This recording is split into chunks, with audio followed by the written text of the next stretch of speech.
Con el saludo cordial del día, profesor y compañeros. En esta oportunidad, mi grupo y yo vamos a exponer sobre lo que es la sentencia del Colegio de Abogados del Cusco y del Callao, con más de 5.000 ciudadanos contra el Congreso de la República. Específicamente se da en el expediente número 0050-2014-AI/TC en Fonjas 37. Prosiguiendo la exposición, daré a conocer lo que es el asunto. Bueno, el asunto se da que se da una demanda inconstitucionalidad ya por los antes mencionados, que es el Colegio de Abogados del Cusco, del Callao y por más de 5.000 ciudadanos, contra las leyes número 28.389 y la 28.449.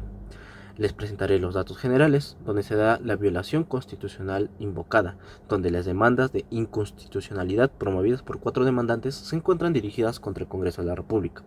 En el petitorio constitucional, donde las demandas alegan la afectación de diversos derechos fundamentales previstos en la Constitución. Ahora, prosiguiendo, daré las normas demandadas de inconstitucionalidad. Bueno, según la ley número 28.389, se da donde da la reforma la ley en los artículos 11, 103 y la primera disposición final y transitoria de la Constitución Política del Perú, donde se da la modificación del artículo 11 de la Constitución Política del Perú, la modificación del artículo 103 de la Constitución Política del Perú, la modificación de la primera disposición final y transitoria de la Constitución Política del Perú. También se dará tocando la ley número 28.449, daremos que se establece unas nuevas reglas de régimen pensionario del decreto ley número 2530. Bueno, continuando, daremos que es el objeto de la ley, el ámbito y alcance de su aplicación, el monto máximo de las pensiones, el reajuste de las pensiones, el cálculo de las nuevas pensiones, la remuneración pensionable, las modificaciones a normas sobre las pensiones de sobrevivientes. Bueno, dando a conocer un poco más, daré el punto 4, donde veremos la demanda y contestación de las partes, tanto como el demandante y como el demandado. Bueno, el demandante alega lo siguiente, que la forma impugnada incurre en una inconstitucionalidad por la forma en que se hizo, que no respetaron los límites de la reforma constitucional desarrollados en la sentencia recaída como un antecedente al expediente número 014-2002-AI/TC. También que es inconstitucional por el fondo, porque con la modificación del artículo 103 y de la primera disposición final y transitoria, también que la familia le corresponde una especial protección en materia de seguridad social, ya que al enterarse contra la irrenunciabilidad de los derechos sociales, se desconoce el carácter alimentario de las pensiones. También que la norma impugnada ha sustituido sustancialmente al sistema de seguridad social, que la ley de reforma constitucional afecta a los regímenes pensionarios ya regulados por la ley número 20.530. También que la norma impugnada contravendría en jurisprudencia del Tribunal Constitucional. Y ahora, por parte de lo que es el demandado, bueno, siguiendo por lo que dice el demandado, es que el principio de presunción de constitucionalidad exige interpretar la norma conforme a la Constitución, sea de buena fe, a fin de no emitir juicios negativos. También podemos ver que la forma en que responde a razones de equidad social y sostenibilidad financiera, dada la necesidad de subsistencia del régimen, así como la mejora de la situación de la mayor parte de los pensionistas, de acuerdo al decreto ley número 20.530. Bueno, ahora desarrollando el punto 5, las materias de constitucionales relevantes de pronunciamiento, daré a conocer lo que es respecto a la ley número 28.389, que es la ley de reforma constitucional, donde nos generamos ciertas preguntas, como por ejemplo, ¿cómo es que constitucionalmente legítima la existencia de una reforma pensionaria con la realizada? Otra respecto al tema es de qué manera el colegiado establece una exigibilidad de la sentencia emitida en consecuencia. Sin más preámbulos, doy paso a mi compañero. Continuando con la exposición, vamos a hablar sobre los fundamentos respecto a la constitucionalidad que deja la ley número 28.38.9, que modifica los artículos 11, 103 de la primera disposición final y la transitoria de la Constitución. Eh, Nos dice que en el ámbito del control de la constitucionalidad respecto a la ley de reforma constitucional, El principio político de la soberanía popular y el Tribunal Constitucional, en el artículo 45 de la Constitución, establece que en el poder del Estado se emana del pueblo. Se constituye la expresión política del principio de la soberanía popular propio de todo Estado social y democrático de derecho con el que se identifica la nación y la cual este colegiado debe remitirse. En el punto 2 nos dice sobre el principio jurídico de la soberanía constitucional y el Tribunal Constitucional. En el mismo artículo 45 de la Constitución, refiriéndose al poder, se prescribe que quienes lo ejercen lo hacen con las limitaciones y responsabilidades que la Constitución y las leyes establecen. En tal sentido, es indudable que este colegiado se encuentra plenamente sometido a la eficacia y fuerza normativa de la Constitución. Es este justamente el principio jurídico de la soberanía constitucional. También nos habla sobre la competencia para examinar la ley, una ley que reforma la Constitución. La discutible consideración del control de la reforma constitucional como cuestión política no justiciable se ha considerado la posibilidad de excluir expresamente al tribunal de cualquier acto de modificación constitucional porque se asignaba a la condición de cuestión política no justiciable.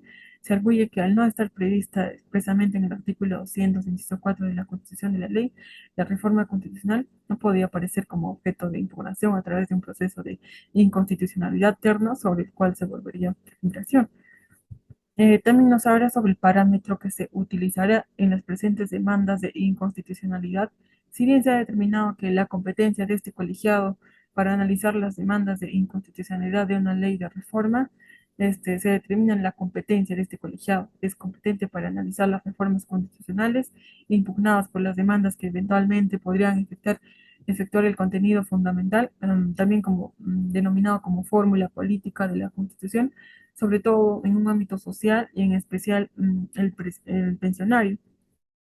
Sobre el canon de interpretación constitucional, nos habla sobre el análisis de la presunción de constitucionalidad de las leyes, que se determina la competencia de este tribunal para resolver la presente causa. Se mantiene aún la dificultad de establecer con precisión cuál es el parámetro que servirá para declarar inconstitucional o no a la ley número 28389. Según el artículo 109 de la Constitución, las leyes que se dan es obligatorio cumplir desde el día siguiente de su publicación. En esto, en el punto 7 nos habla sobre el control de constitucionalidad de forma y de fondo. Mm, En el precedente jurisprudencial y la Constitución es conveniente determinar vistos los argumentos de los demandantes si este colegiado se encuentra vinculado en su actuación a las sentencias emitidas cuando estaban vigentes las normas constitucionales modificadas. Y también la necesidad de establecer límites constitucionales a la ley en una reforma constitucional. Nos dice que la actuación del Tribunal Constitucional frente a un proceso de inconstitucionalidad, cuando se resuelve un proceso de inconstitucionalidad, no puede soslayarse a su naturaleza dual, dado su carácter abstracto u objetivo. También nos habla sobre los límites formales en el procedimiento de la forma constitucional del régimen pensionario. Por ser un proceso de puro derecho y concreto o subjetivo por las consecuencias económicas y sociales que producen sus sentencias, el Tribunal Constitucional como órgano control jurídico y político, dada su condición de supremo intérprete de la norma fundamental, sustenta la validez funcional de su actuación justamente en la naturaleza de la Constitución. Nos dice también que la independencia funcional de los magistrados como imperativa asunción de una exigencia de correcta administración de justicia debe precisarse que en el artículo 14 de la Ley Orgánica del Tribunal Constitucional señala que los magistrados del Tribunal Constitucional no están sujetos al mandato imperativo ni reciben instrucciones de ninguna autoridad, gozan de inviolabilidad y no responden por los votos o opiniones emitidas en el ejercicio de su cargo. Eso es todo. Continúa mi siguiente compañero. Gracias. Prosiguiendo con la exposición acerca de los fundamentos respecto a la constitucionalidad de la ley número 28449, donde establece nuevas reglas del régimen de pensiones y donde 5.000 ciudadanos interponen demanda de inconstitucionalidad contra el segundo y el quinto párrafo del texto, demostrando así su inconformidad con dicha ley. Bueno, el contenido social del derecho de pensiones es que, bueno, el derecho de pensiones es la compensación económica que da el Estado a los trabajadores después de su retiro laboral con base en los aportes que hicieron al fondo de pensiones durante su vida laboral.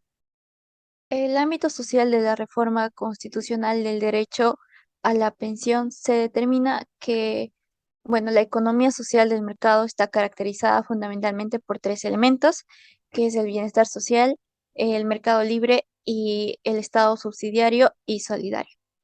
Y en consecuencia, no es posible olvidar que si la economía social implica, entre otros factores, una reforma del gasto público en la legislación a favor de los más desamparados, sino que tiene que ver que, o sea, que el Estado debe remover todos los obstáculos jurídicos posibles que impidan que dichas medidas sean vulneradas.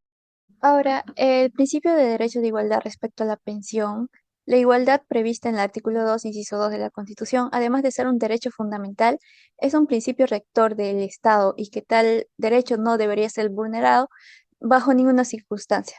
La naturaleza jurídica del derecho a la pensión, bueno, los derechos humanos son la expresión jurídica de un conjunto de facultades y libertades humanas que encaman las necesidades y aspiraciones de todo ser humano, con el fin de realizar una vida digna, racional y justa. Es decir, que son como independencia de circunstancias sociales y las diferencias accidentales entre las personas. Los derechos humanos son bienes que portan todos los seres humanos. Bueno, el derecho fundamental a la pensión y la búsqueda de una digna calidad de vida está en nuestro texto y consagra la promoción de una vida digna y de calidad como ciudadanos que somos, ¿no? Y de esta forma, como el derecho fundamental de la pensión, permite alcanzar el desarrollo de la dignidad de los pensionistas. Y bueno, esta corresponde en conformidad al artículo 2, 3 y 11 de la Constitución. Esta titularidad se ha sido conformando paulatinamente y corresponde exclusivamente al aportante y ha sido incorporado gracias a la configuración legal y un grupo del grupo de personas distinto a quien aportó durante mucho tiempo. Y por último, el derecho a la pensión luego de la reforma constitucional. Bueno, en conclusión sobre si la reforma es constitucional o no, se cree que, bueno, no fue constitucional, refiriéndose a la primera disposición final y a la transitoria de la Constitución.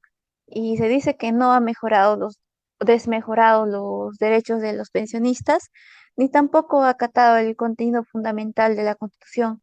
Lo que pretende es que el acceso al derecho fundamental a la pensión y al derecho a la pensión mínima vital, así como el reajuste y topes pensionarios y las pensiones de los beneficiarios derivados tengan vigencia en concordancia con los valores superiores de la justicia y la igualdad.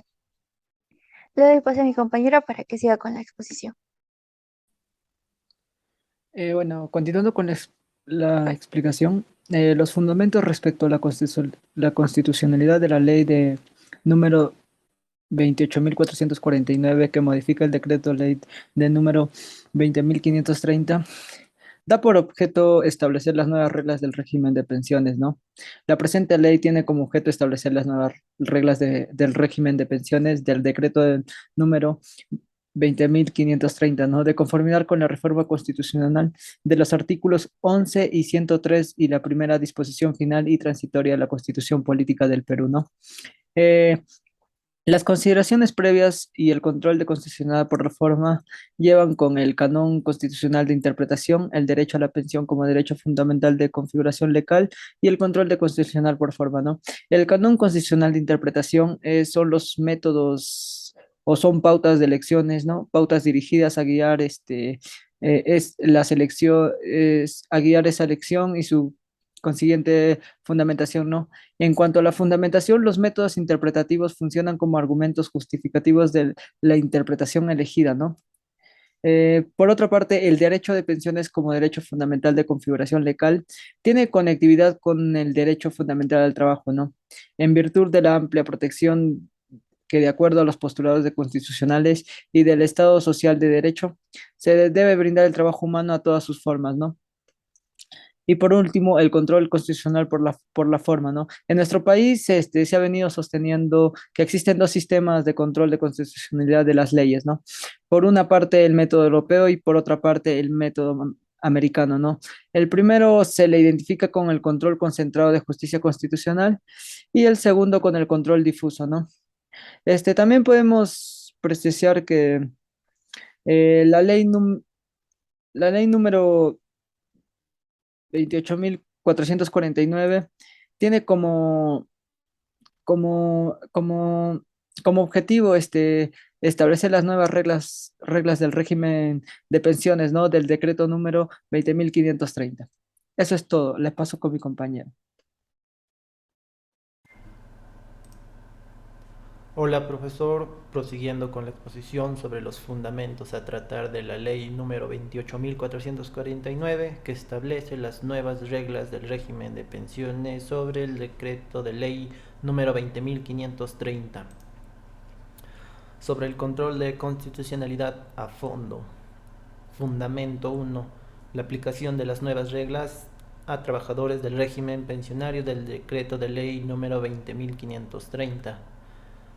No es accesible a las pensiones aquellos que no cuentan con los requisitos como derecho a la seguridad social y a los despidos arbitrarios, pese a tener los requisitos. Según el artículo 2, ningún trabajador puede ser incorporado o reincorporado a futuro, pero había unos cuantos incorporados en la vigencia de la ley, pero sin requisitos. El trabajador tiene un plazo de 90 días para elegir su afiliación a una pensión privada o pública y si no queda fuera. Esto es incompatible con el artículo 10 de la Constitución. Después, es accesible para quienes se encuentren con normas vigentes al momento de la obtención del derecho. Asimismo, antes de la vigencia de la reforma, una pensión apta para los trabajadores pensionistas y sobrevivientes. También reconocer el derecho a una pensión es específico y nivelable y no puede reducirse a partir de la vigencia de la norma. Sobre el fundamento 2, el monto máximo de las pensiones. Respecto al artículo 3, una pensión para aquellos que no formalizaron su nivelación progresiva de pensiones. Sobre el monto máximo, resulta constitucional en fijarlo con un máximo de 2 unidades impositivas tributarias. Las nuevas medidas legales se aplican inmediatamente a los pensionados del Estado. La pensión o adopción a otros sistemas de reajuste de pensiones no son considerados derechos fundamentales. También se va a dar por las conductas de las entes jurídicas del Estado y si resultan pensiones mayores a 2 UITs, anualmente se graduarán hasta alcanzar un tope de vigencia. Sobre el fundamento 3, el monto mínimo de las pensiones. Las pensiones mínimas quedarán a manos del presupuesto público. Fundamento 4, la edad como criterio de representación en la periodicidad de reajuste pensionario.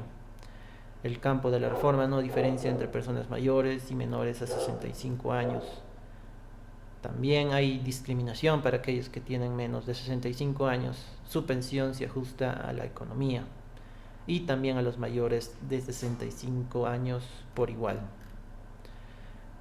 Se debe ser razonable el tener una vida digna, seguridad e integridad personal. Asimismo, hay falta de razonabilidad al no tomar en cuenta los años de aportación de un pensionista. Sobre el fundamento 5, la pensión de viudez y la igualdad de género. El reajuste anual de pensiones a los mayores de 65 años crearía una indiferencia a los menores de 65 años al no ser una pensión nivelada proporcional.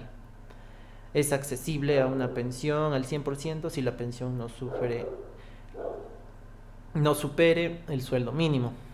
Una pensión del 50% si la pensión equivale al sueldo mínimo. También va para el cónyuge incapacitado.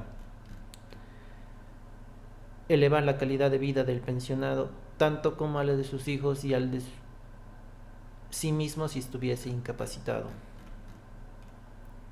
remover los obstáculos que impidan la plenitud de igualdad de varones y mujeres pensionados. Asimismo, no debe haber discriminación entre personas por cualquier índole como cláusula de protección. No es necesario que una viuda acredite su dependencia económica. Opta por una pensión de viudez en que no se esté sujeto a una vía de seguridad social. No todos los supuestos deben cumplirse copulativamente para que la pensión sea otorgada. Al ocurrir una invalidez al viudo, le corresponde una suma mensual equivalente al sueldo mínimo. Sobre el fundamento 6, la pensión de orfandad. A los hijos le corresponde el 20% de la pensión de invalidez. También se da con la concurrencia de las pensiones de viudez y orfandad. Aquí tenemos casos donde el pensionado fallece, pero recibía una pensión de 1.000 soles antes de la reforma de la ley 28.449 de ahorro correspondía a 800 soles y al hijo 200 soles. Después de la reforma, al hijo le corresponde 500 soles y de ahorro 500 soles, un 50% para cada uno. Otro ejemplo en el caso de que la pensión sea de 500 soles antes de la reforma, al hijo le correspondía 40 soles y a la viuda 460 soles. Después de la reforma, 460 soles quedaba para la viuda y 40 soles para el hijo. Aquí no varió tanto. Otro caso en que la pensión es de 1.000 soles antes de la reforma, para la viuda correspondía 500 soles, al hijo 200 soles y como ahorros de pensión quedaba como 300 soles. Después de la reforma seguía quedando para la viuda 500 soles y al hijo le correspondía los ahorros, siendo 500 soles. Otro ejemplo en que el monto de pensión es de 1.000 soles, a la viuda le correspondía 500 soles, como ahorro 100 soles y al hijo 200 soles. Después de la reforma, igual le quedaba para la viuda 500 soles, pero al hijo 250 soles y también al otro hijo 250 soles. Otro caso en la pensión es de 1.000 soles, a la viuda le quedaba 500 soles y habiendo 5 hijos, a cada uno le correspondía 100 soles. Después de la reforma esto sigue igual.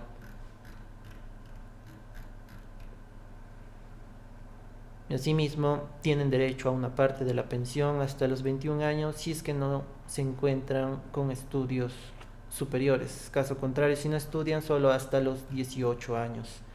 Se debe entender que pierden el derecho los hijos mayores de 18 años que no estudian. Sobre los criterios para la ejecución de las nuevas reglas pensionarias. Fundamento 1. El deber de la administración personal de defender y cumplir la Constitución.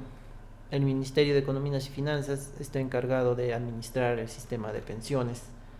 Está a cargo del Ministerio de Economía y Finanzas identificar la norma infraconstitucional, aplicando directamente la Constitución.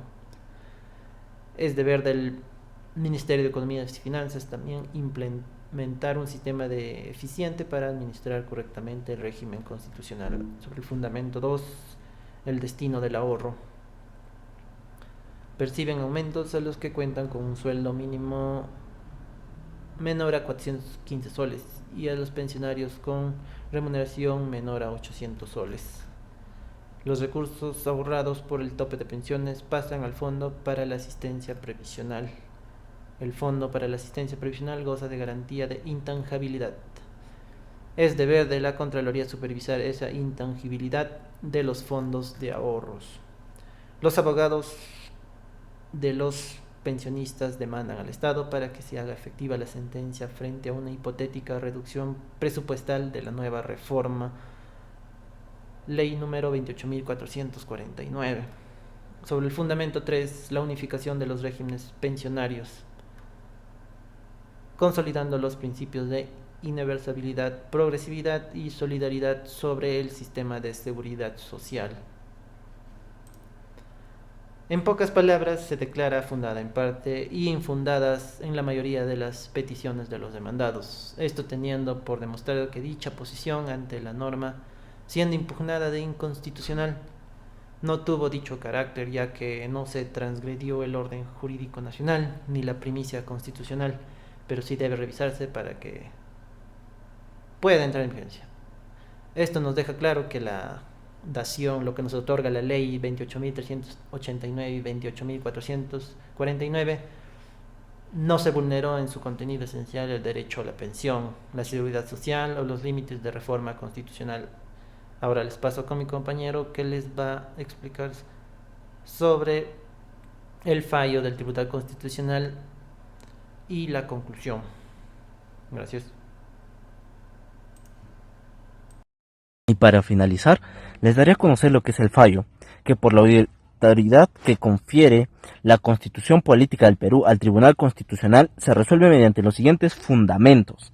Declarar infundada, porque las demandas acumuladas en el extremo que impugnan la constitucionalidad de la ley de la reforma constitucional número 28.389, se da que sea respetado el procedimiento previsto en el artículo 106 de la Constitución Política.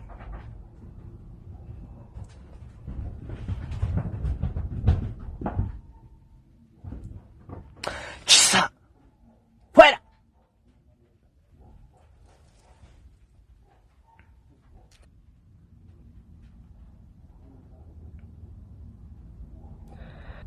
Además, debemos interpretar que de conformidad con el fundamento 154, en que entre los supuestos protegidos del literal A, se interpreta que la pensión de orfandad de los hijos mayores de edad que sigan estudiando en estudios básicos o superiores queda extinguida cuando tales estudios no se sigan de modo satisfactorio y dentro del periodo regular lectivo. También podemos decir que según el fundamento 159 se da una disposición final y transitoria de la Constitución, donde se tiene que el sentido de la totalidad del ahorro proveniente de la aplicación se da en nuevas reglas pensionarias, donde el destinatario debe mejorar el sistema de seguridad social, a lo cual supone, entre otros muchos aspectos, como el gasto en infraestructura, en logística de salud, en compra de más y mejores medicamentos, la capacitación de personal de salud y mejora de honorarios. Es por eso que se declara infundada las demandas. Bueno, en conclusión, el presente trabajo tiene un fin que nos va a ayudar a realizar una interpretación sobre casos de controversia mayor, para así en un futuro poder seguir analizando expedientes de manera espontánea. Es que gracias a esto el profesor nos deja de una otra manera un aprendizaje libre y digamos de otra manera y que nos va a ayudar a la vida universitaria. Muchas gracias por su tiempo.